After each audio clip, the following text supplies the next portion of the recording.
Assalamualaikum warahmatullahi wabarakatuh. Salam teknik industri. Bersama kita bisa. Selamat berjumpa kembali dalam program Ujar. Unpam mengajar. Perkenalkan, saya Edi Supriyadi, dosen teknik industri S1 Universitas Pamulang. Saya akan menemani Anda dalam mendalami dan mempelajari materi mata kuliah manajemen logistik. Jadi, tetap ikuti program ini dan jangan sampai terlewatkan. Tonton terus di Sasmita Jaya TV, berbagi untuk negeri.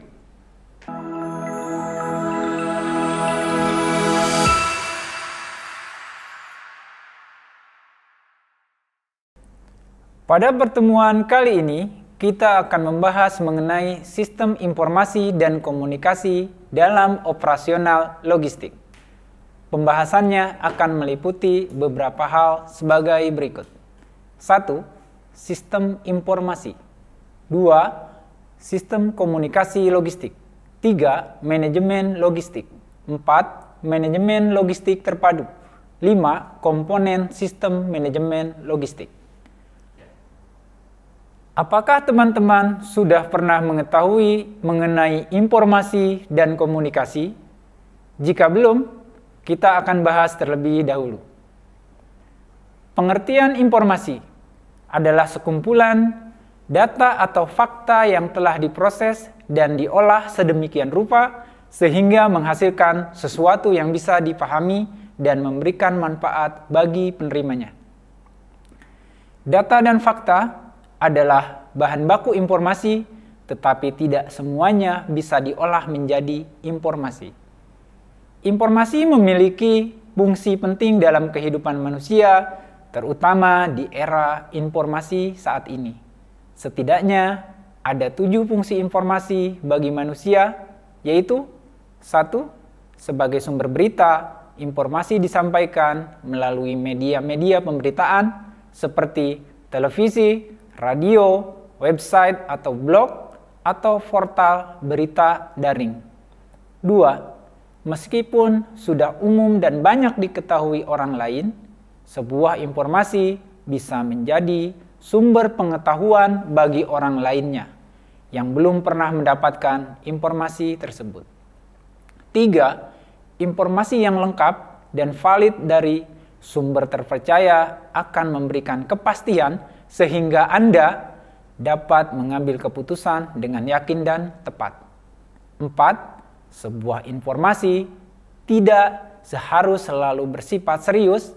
Informasi juga bisa dijadikan dengan cara yang menghibur. Misalnya, dengan menggunakan narasi yang menarik dan dilengkapi gambar, foto, atau video. 5. Sebuah kebijakan perlu disosialisasikan sebelum diberlakukan agar dipahami dengan baik dan benar. Informasi yang benar bisa menjadi alat yang efektif dalam mengkomunikasikan kebijakan tersebut. 6. Informasi tidak saja berguna bagi penerima, tetapi juga pihak yang menyampaikannya. Informasi yang baik bisa mempengaruhi masyarakat untuk setuju dengan si penyampai informasi, misalnya untuk membeli sebuah produk atau dalam memilih pemimpin. 7. Media sosial membuat siapa saja bisa dengan mudah menyampaikan pendapatnya. Sayangnya, banyak opini yang tidak sesuai dengan fakta. Opini yang baik adalah yang didasarkan pada informasi yang berasal dari sumber terpercaya. Pengertian komunikasi dapat dimaknai sebagai jalannya proses di mana seseorang maupun sekelompok orang menciptakan serta menggunakan sejumlah informasi agar saling terhubung dengan lingkungan sekitar. Secara umum, komunikasi dapat dilakukan secara verbal serta dapat dipahami oleh kedua belah pihak berkaitan.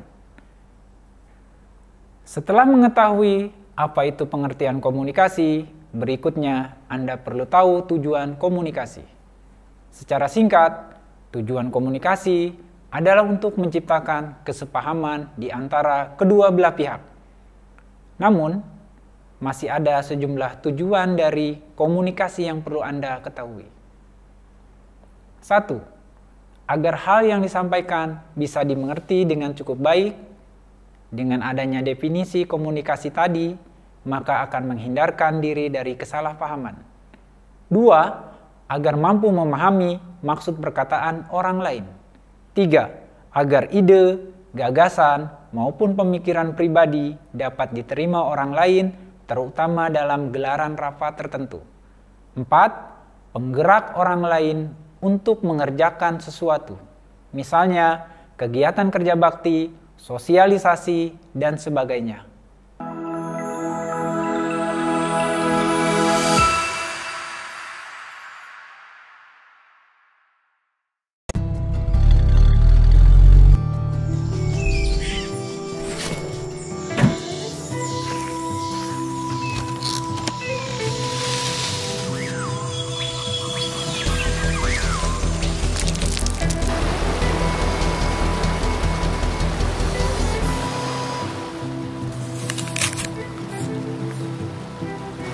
Makan gue itu keren.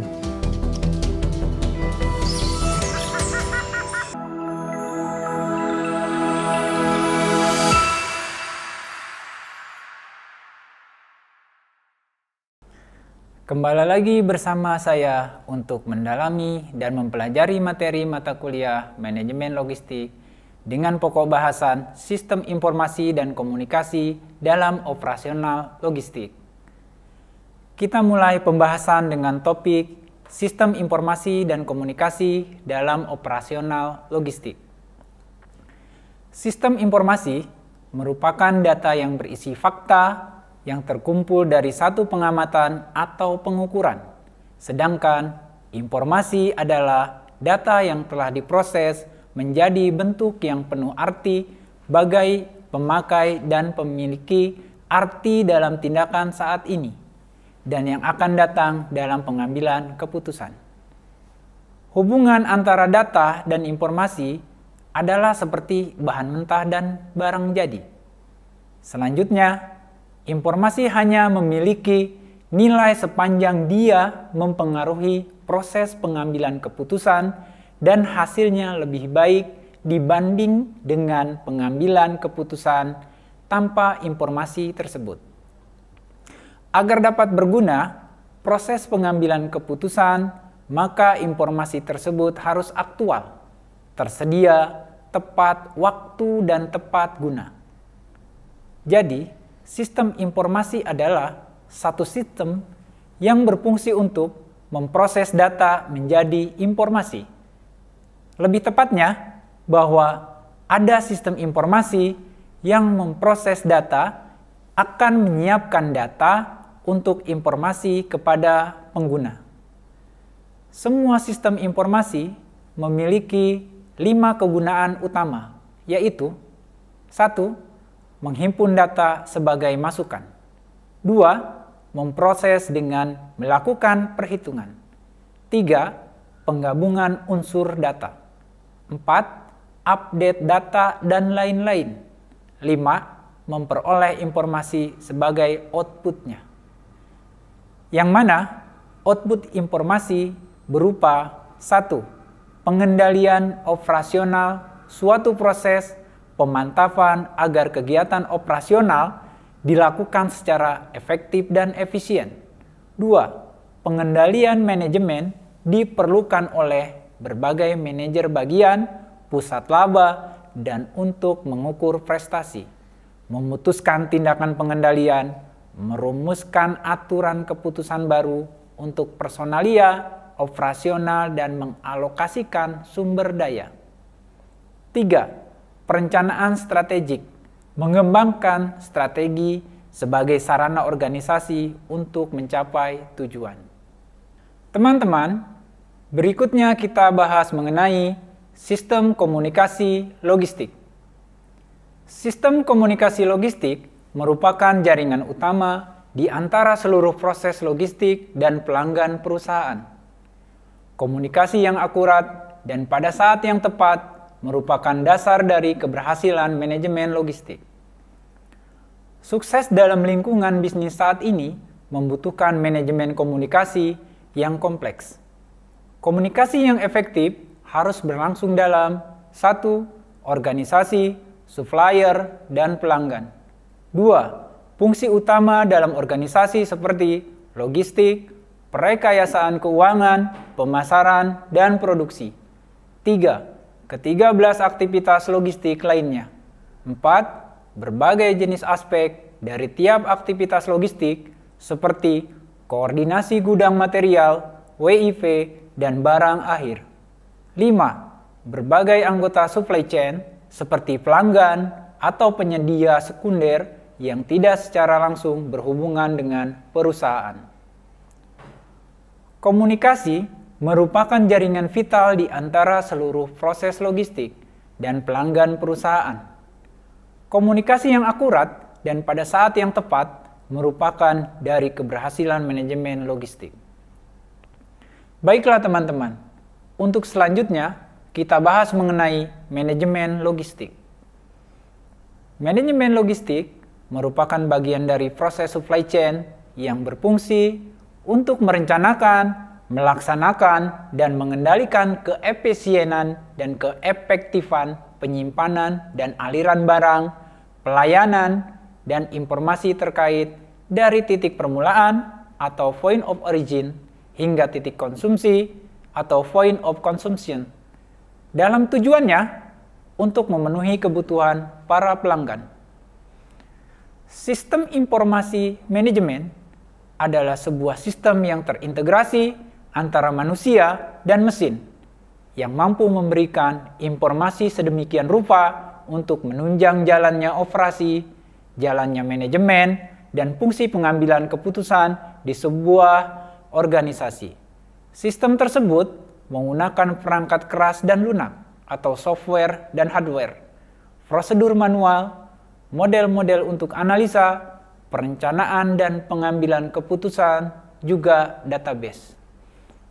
Dengan demikian, dapat disimpulkan bahwa sistem informasi manajemen logistik adalah sistem informasi yang terpadu antara manusia dan komputer dan berfungsi dalam pengelolaan persediaan dalam tujuan menyediakan informasi untuk analisa, perencanaan, operasional, dan pengendalian dalam mendukung pengambilan keputusan manajemen dalam sebuah organisasi.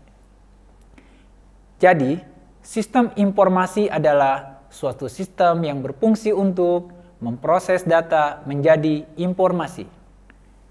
Lebih tepatnya adalah bahwa sistem informasi memproses data yang belum siap digunakan menjadi bentuk yang siap digunakan berupa informasi untuk pemakai yang bersangkutan.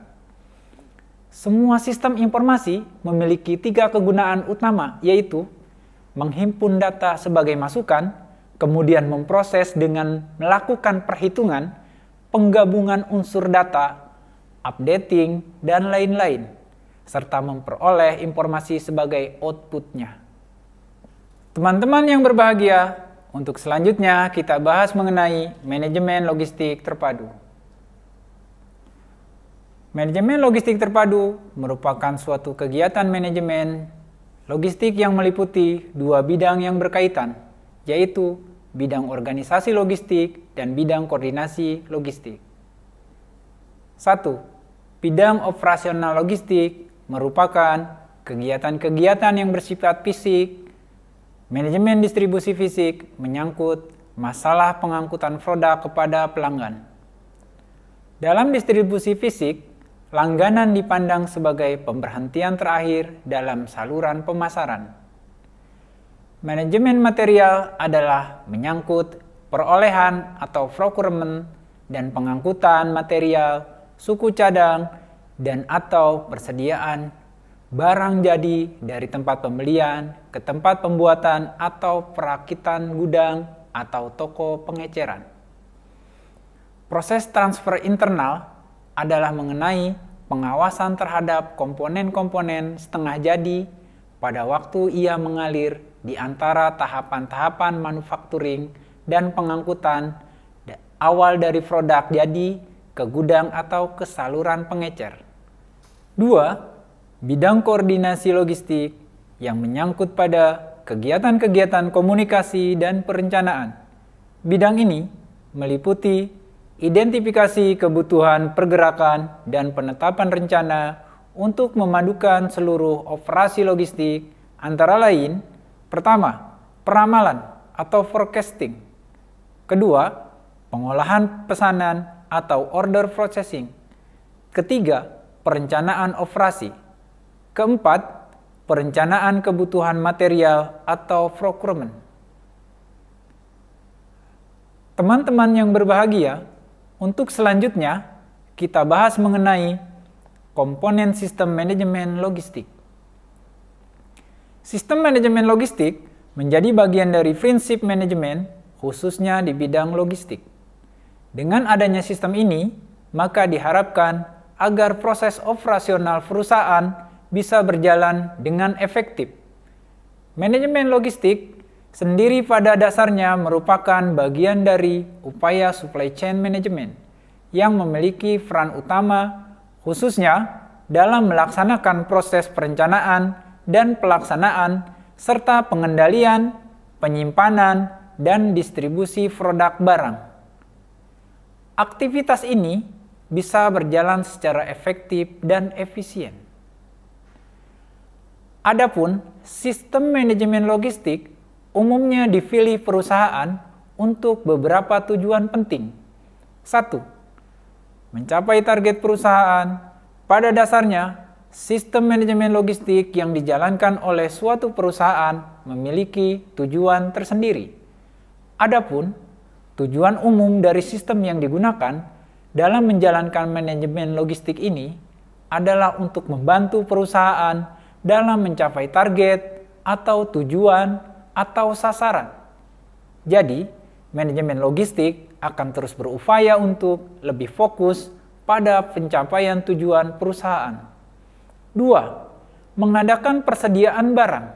Dalam mencapai target perusahaan, tentunya bagian logistik dari suatu perusahaan terus berupaya untuk mengadakan persediaan barang. Pengadaan persediaan, barang ini haruslah dilakukan dengan benar. Upaya ini bisa dilakukan dengan memastikan kuantitas dan kualitas barang. Selain itu, segala upaya perlu dilakukan untuk dapat mendukung proses pengadaan barang secara efektif dan efisien. 3. Menjaga efisiensi dan efektivitas perusahaan. Tujuannya dari manajemen logistik adalah untuk menjaga atau mempertahankan efisiensi dan efektivitas perusahaan. Seperti yang telah dibahas sebelumnya, bahwa pengadaan barang harus diupayakan agar efektif dan efisien. Demikian pula dengan proses lainnya yang berkaitan dengan logistik. Dalam hal ini, sistem manajemen logistik haruslah bisa melakukan aktivitas untuk mencapainya. Melakukan manajemen logistik yang baik tentu saja mendatangkan banyak manfaat. Berikut ini fungsi dari sistem manajemen logistik yang dilakukan secara teratur. 1. Fungsi perencanaan. Sistem manajemen logistik pada dasarnya memiliki beberapa fungsi dan salah satunya adalah fungsi perencanaan. Dalam hal ini, manajemen logistik berfungsi untuk menentukan produk yang akan digunakan beserta skala prioritas serta ketersediaannya. 2. Fungsi penganggaran. Seperti yang telah disampaikan sebelumnya, bahwa sistem yang ada pada manajemen logistik haruslah bisa memperhatikan anggaran. Dalam hal ini, fungsi penganggaran perlu dijalankan sehingga biaya untuk mencukupi kebutuhan logistik bisa terpenuhi. 3. Pengadaan. Fungsi pengadaan sebagaimana salah satu fungsi dari sistem manajemen logistik memiliki makna adanya fokus yang lebih terhadap pengadaan barang. Namun, jika memang suatu kondisi tertentu menyebabkan pengadaan barang tidak sesuai dengan perencanaan, maka sudah pasti pihak manajemen harus melakukan improvisasi dalam mengelola logistik. 4. Fungsi penyimpanan. Mengenai fungsi penyimpanan, dari pihak manajemen logistik umumnya berkaitan dengan pengelolaan barang yang disimpan dan akan disalurkan. Penyimpanan barang harus dilakukan dengan tepat, misalnya di tempat yang memang telah disediakan oleh perusahaan. Tempat penyimpanan barang juga harus aman, sehingga kondisi barang saat keluar dari tempat penyimpanan sama baiknya dengan kondisi barang saat masuk ke tempat penyimpanan. 5. Fungsi pemeliharaan. Yang dimaksud dengan fungsi pemeliharaan oleh pihak manajemen logistik pada dasarnya meliputi seluruh aktivitas yang dapat memelihara barang sehingga barang aman dan dalam kondisi baik. 6. Fungsi penghapusan. Fungsi yang satu ini berhubungan dengan aktivitas dari pihak manajemen untuk memisahkan barang yang telah rusak. Nantinya, barang yang telah rusak bisa diperbaiki agar bisa memiliki nilai jual lebih seperti nilai barang lainnya. Atau barang yang rusak juga bisa diganti dengan barang yang memang sesuai. 7. Fungsi pengendalian. Terakhir, ada pula fungsi pengendalian yang juga menjadi bagian dari manajemen logistik.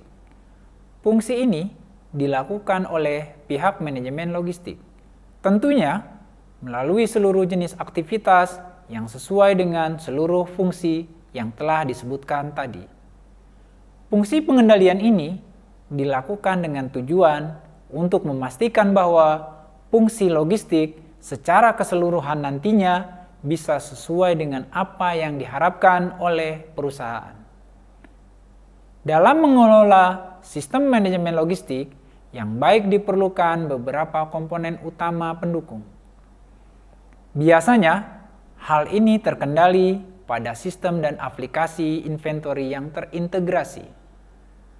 Adapun untuk mewujudkan sistem yang tepat tersebut, berikut ini beberapa komponen utama yang mendukungnya. 1.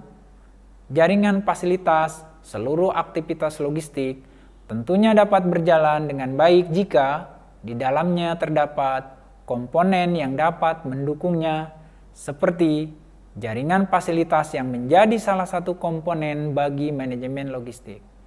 Hal ini meliputi pabrik dan gudang, serta toko pengecer yang tentunya kesemuanya ini menjadi fasilitas penting bagi sistem manajemen logistik.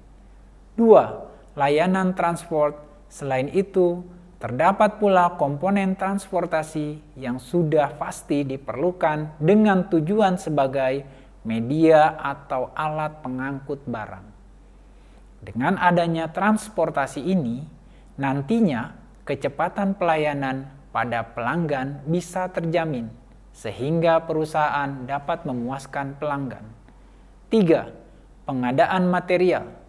Komponen lainnya dari manajemen logistik yang turut berpengaruh pada kinerja sistem dari manajemen logistik itu sendiri adalah mengadakan material. Umumnya, pengadaan material ini berkaitan dengan pengadaan produk jadi. Pengadaan material ini juga berhubungan dengan proses penetapan jadwal produksi sehingga persediaan selalu ada. 4. Proses komunikasi. Hal lain yang juga menjadi komponen dalam manajemen logistik adalah proses komunikasi yang sudah pasti merupakan aktivitas yang tak bisa dipisahkan dari suatu sistem logistik. Komunikasi dalam hal ini tentunya juga meliputi seluruh aktivitas dalam memberi informasi agar bisa berjalan secara lebih efisien. Selain itu, proses komunikasi juga berkaitan dengan arus informasi itu sendiri yang harus didesain dengan tepat agar dapat mendukung sistem logistik. 5. Penyimpanan. Selanjutnya, ada pula komponen lainnya yang juga perlu diketahui adalah komponen penyimpanan yang tak kalah pentingnya dari komponen logistik lainnya. Penyimpanan ini mencakup beberapa aktivitas seperti pergerakan dan pengemasan serta pengepakan. Seluruh kegiatan yang menjadi bagian dari proses penyimpanan ini sudah seharusnya terintegrasi dengan baik dan secara efektif.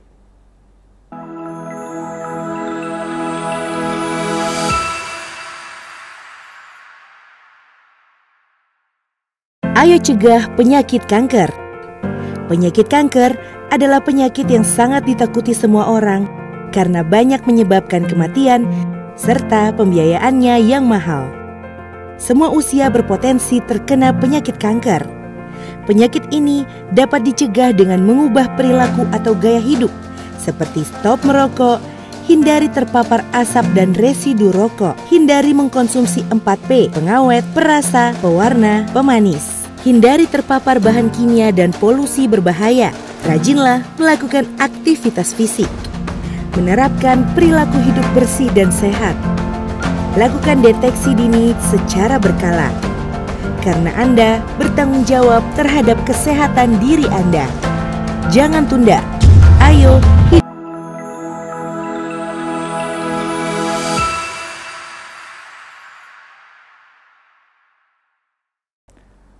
Sahabat Ujar, setelah menyaksikan penjelasan mengenai sistem informasi dan komunikasi dalam operasional logistik, coba jawab pertanyaan berikut. Menurut kalian, mengapa informasi dan komunikasi penting dalam operasional logistik?